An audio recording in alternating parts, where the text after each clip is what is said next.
Shalom.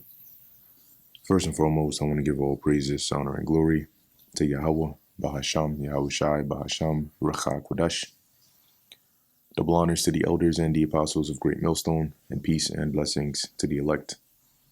And today we're going to go into the book of Isaiah, the 8th chapter. And as you can see in the subheading here, Damascus and Samaria fall. So this is the book of Isaiah, chapter 8, verse 1. Moreover, the Lord Yahweh said unto me, take thee a great roll, and write in it with a man's pen concerning Maher Shal La Hashbaz, and that would be the name of Isaiah's son.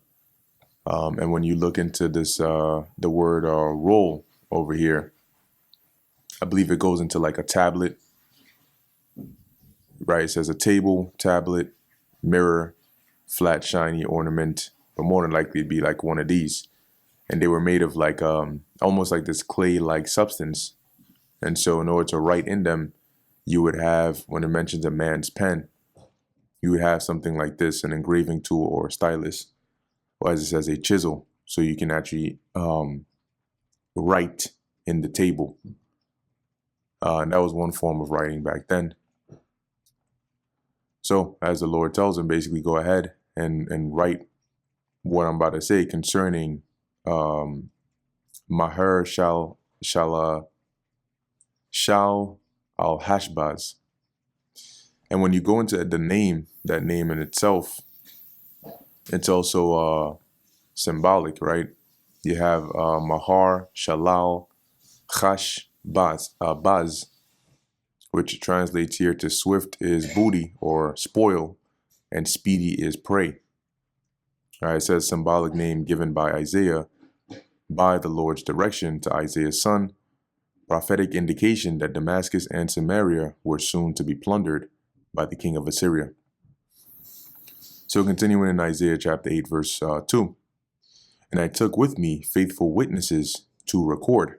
So they would basically, scribe down or write down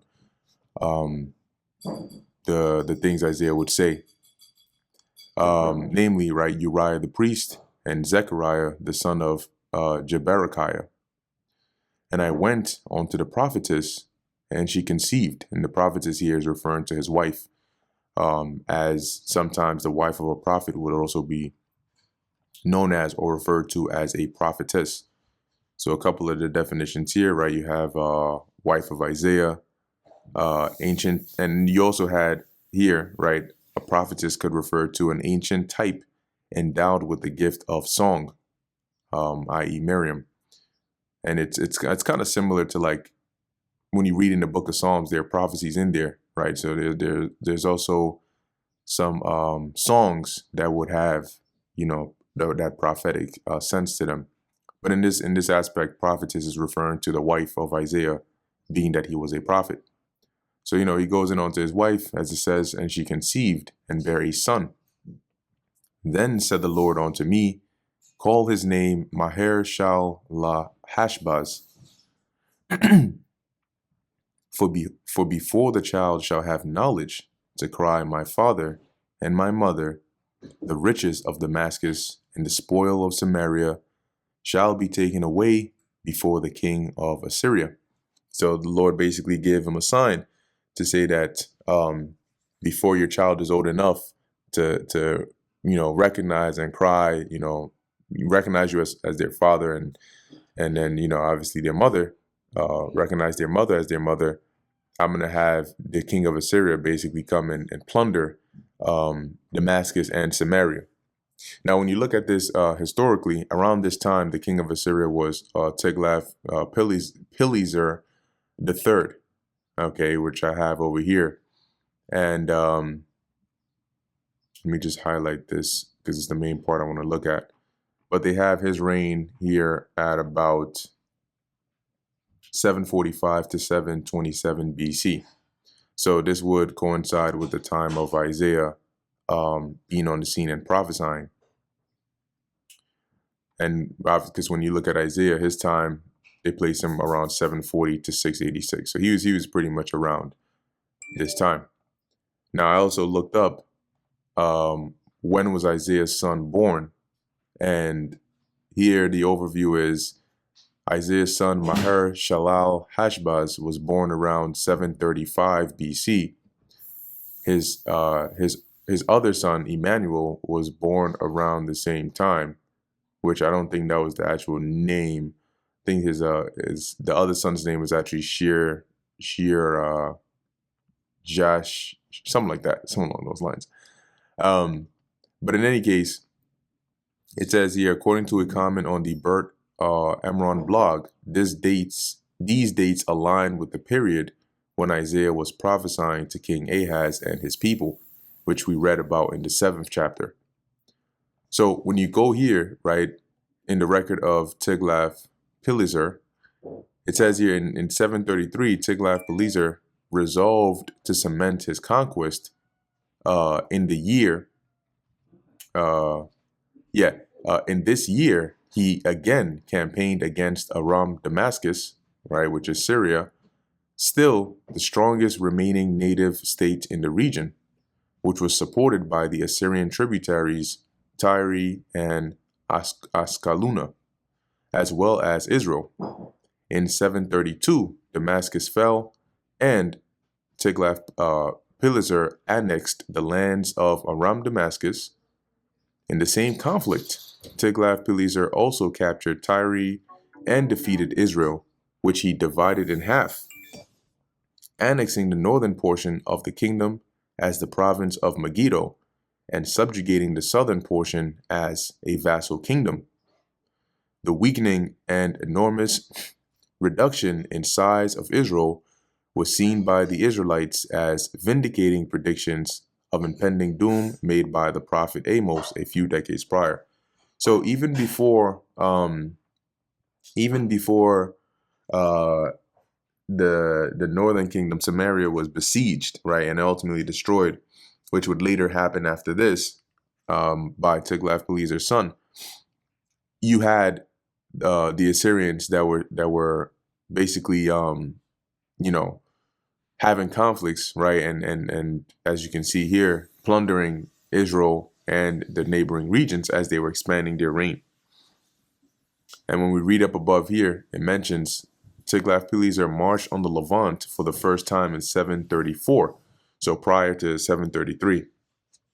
Reaching as far south as the border of Egypt, this campaign resulted in the conquest of Gaza and the submission of numerous states, effectively bringing the entire Levant under direct and indirect Assyrian rule. The Levant is this region here from Egypt-ish to, there you go, to Syria, this region here.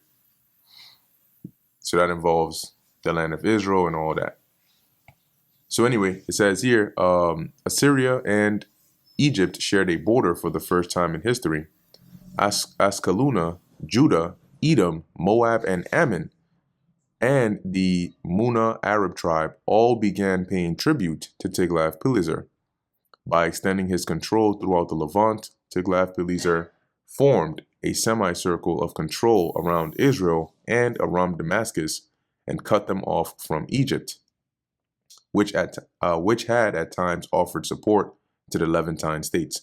So here you can see that right around this time, which they generally place the birth of Isaiah's son, the one we're reading of here, around this time as well. In fact, I believe it said, 735 BC? And that would be about a year before Tiglath-Pileser goes into the Levant, and about close to 2 years before he actually does the annexing of Israel and fully taking down Damascus and all of that stuff, right? So it's right around that range, around that time, which these are all approximate dates anyway, but they still drive the point of this sign that the Lord gave Isaiah via his son, all right, or his other son here.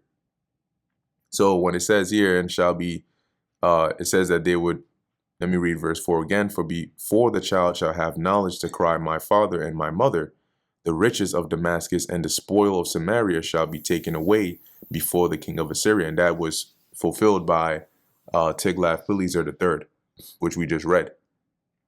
The Lord Yahweh spake also unto me again, saying, for as much as this people refuseth the waters of Shiloah that go softly, and rejoice in Rezin and Remaliah's son. Now the waters of Shiloah, which I believe this was like an astral stream of water in near either in or near Jerusalem, which goes softly. But as it says, they rejoice in Rezin and Remaliah's son. So this would be referring to like the northern kingdom, because one, they Remaliah's son was Pekah, which was the king of the northern kingdom at the time. And Rezin was a king of Damascus or Syria,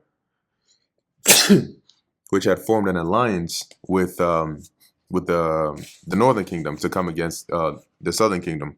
So the Lord is saying here, by likening or mentioning this this stream of water that goes softly, he's basically signifying like, because you in essence you don't want peace, okay? And so because you don't want peace, what I'm going to bring against you is a flood.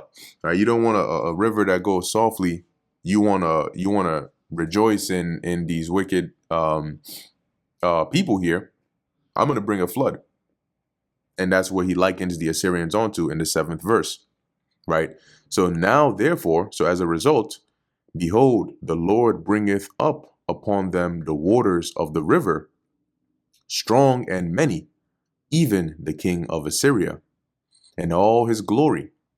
And he shall come up over all his channels and go over all his banks. So this is referring or likening the Assyrians or the king of Assyria to like this body of water that's overflowing, like a flood that's overflowing its banks, its river bank and all that. And he shall pass through Judah. He shall overflow and go over. He shall reach even to the neck. Which, when we just read about, when Tiglath-Pileser came into that Levant region, he basically took over, everything. But even though he had dominion over even the land of Judah, it wasn't overtaken, or it wasn't, for lack of a better word, damaged as bad as the northern kingdom, which then at that point got basically cut in half and had a part of it annexed and a portion of its people deported out of the land. It's interesting, right? Because I just thought about it right now. Today, one of the things that the northern kingdom, faces, one of the challenges is deportation, right? When you think about people getting deported, you're usually thinking of the Latin tribes or the northern kingdom. And when you go back in history at this time, that was like, they were like the first ones to really go through that in terms of the divided kingdom at the hands of the Assyrians. Anyway, as it says here, and shall reach even to the neck. And that is like to say that they're gonna get close, but they're not gonna fully consume, as it mentions here, Judah. So it's like onto like a flood or body of water that keeps rising and rising and rising, but it gets up to your neck, just barely, covering your head to drown you, right? It says, and the stretching out of his wings shall fill the breadth of the land, right? Which is to say, like, with the armies they're going to come with, they're pretty much going to take over everything. Oh, Emmanuel, right? And when you go into this word Emmanuel, it means God with us, or, God be with us. And it is mentioned here to signify, which the subsequent verses will sort of make clearer as well, that even though the Lord would send the Assyrians like this overflowing flood into the land, and it would pretty much consume and take over everything, they wouldn't fully consume Judah, right? Because God is still with his people. Okay, as it mentions here, Emmanuel, which goes into God with us, or God be with us. In verse 9, it says, associate yourselves, O ye people, and ye shall be broken in pieces. And when you, in here, Isaiah is basically boasting in the Lord, right? Or being confident in the Lord, to then speak against all these neighboring nations that will try to come against Israel, to say, you can gather, right? You can associate yourselves, you can gather together, you can come up with plans, but you're going to be broken in pieces, right? And give ear, all ye far countries. Gird yourself. So listen up, all you countries. Gird yourself.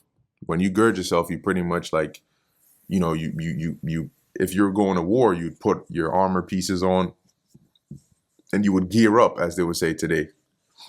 So gird yourself, and ye shall be broken in pieces. Gird yourselves, and ye shall be broken in pieces. So he repeats it twice for emphasis. Take counsel together, and it shall come to naught. So your plans, your devices, none of those are going to succeed. Speak the word, and it shall not stand. Why? For God is with us, right? Similarly, as I mentioned, Emmanuel, which translates to God be with us, or God is with us. So Isaiah is saying here that no matter what you come with, or what devices you plan, to do, it's not going to stand, because God is with us. And it's kind of similar to what he was telling Ahaz a couple of I think the chapter before, that just have faith in the Lord and he'll establish you. Don't sweat what these other nations or even the northern kingdom is planning, because it's not going to happen. Thus saith the Lord.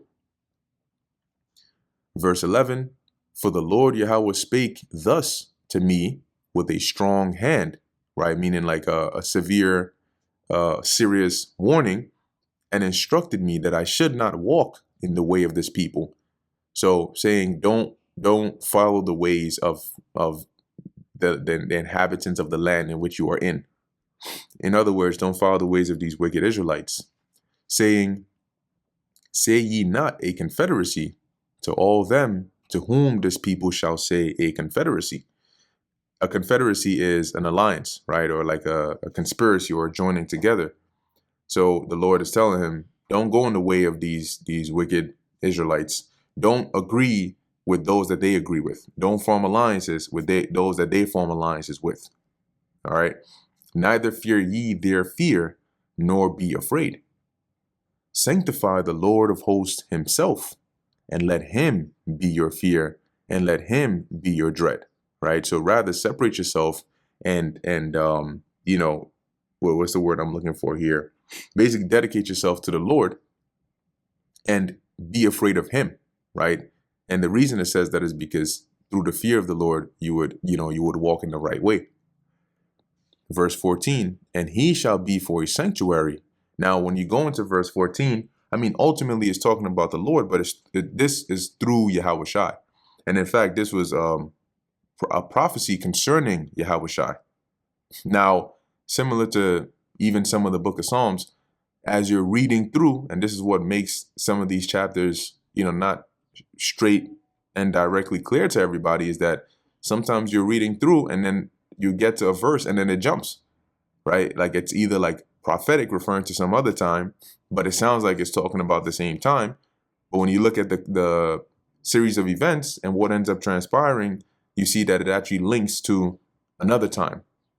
So here in verse 14, here it's actually referring to Yahushai, which even the Apostle Paul quotes, right? So it says here, and he shall be for a sanctuary, meaning that he would be like, a protection and a safe haven, but this would be really for the believers, the elect, right? The remnant.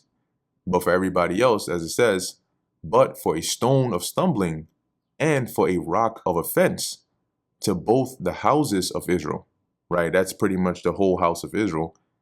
For a jinn, which is a trap, and a snare, which is a trap, to the inhabitants of Jerusalem, right? And we saw that happen and mentioned in the New Testament as well, which I'm going to get real quick. This is Romans 9 and 32. It says, wherefore, actually I'll start at 31. But Israel, which followed after the law of righteousness, hath not attained to the law of righteousness. Wherefore? Because they sought it not by faith, but as it were by the works of the law. For they stumbled at that stumbling stone, as it is written, behold, I lay in Zion a stumbling stone and rock of offense, and whosoever believeth on him shall not be ashamed. And whosoever believeth on him, he would be a sanctuary to them, right? So when the Apostle Paul says, as it is written, who was he quoting? He was quoting, going back to what Isaiah, we're reading here, mentioned about the Lord laying that stumbling stone in Israel, or in Zion, in both houses of Israel, right, to be a rock of offense and a stumbling stone.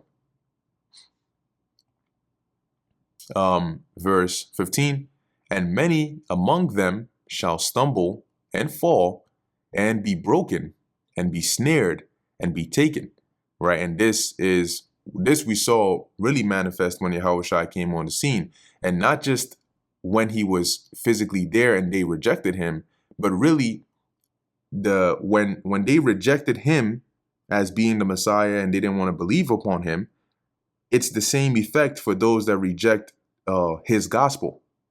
Okay, because it's like on to doing the same thing. If whether Yahushua is here physically or you're preaching about Yahushua, if they don't accept the doctrine you're preaching about Yahushua, it's likened onto them not accepting Yahushua himself. And in other words, it's likened onto them stumbling at that stumbling block or rock of offense. Now, let me see if I cross-reference this, because there is a precept that I'm trying to find.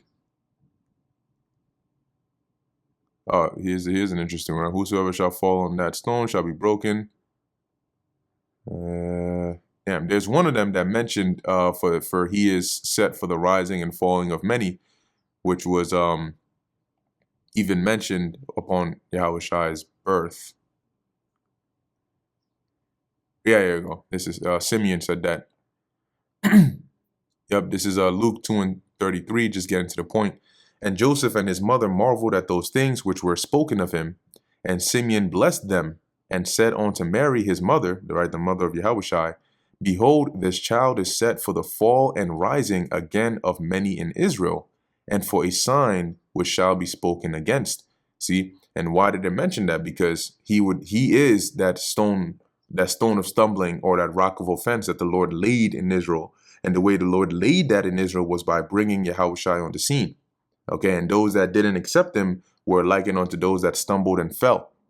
And those that rose were likened unto those that believed in Yahushua, and therefore he was a sanctuary unto them, which Isaiah prophesied about here in Isaiah the 8th chapter. So as it says, and many shall stumble and fall and be broken and be snared, because that's what he was likened onto, like a snare, and be taken. And the example here is likened onto, like, fish or any animal that is taken in a trap.